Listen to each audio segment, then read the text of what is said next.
Hi ha afortunats que encara estan de vacances o les han de fer, però per a molts d'altres ja s'han acabat.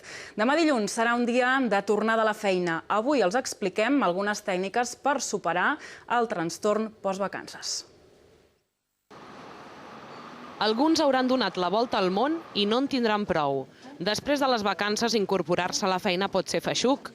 En lloc de descansar, l'esgotament torna amb nosaltres dins la maleta. És el que es coneix com a trastorn postvacances. Irritabilitat, falta de concentració, ansietat o insomni són alguns dels símptomes que poden aparèixer quan s'ha de tornar a agafar el ritme de la resta de l'any.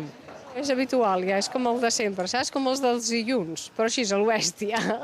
No, estàs amb el baixón típic després d'estar fent el que vols, tornar a treballar, la rutina, doncs bueno, normal. Ha sigut arribar a casa i no tenir ganes de fer res i s'acumula tot a la feina i les vacances són meravelloses. El trastorn postvacances és la incapacitat d'adaptar-se de nou al ritme de treball. Un bon disseny de les vacances és la millor recepta que fan els experts.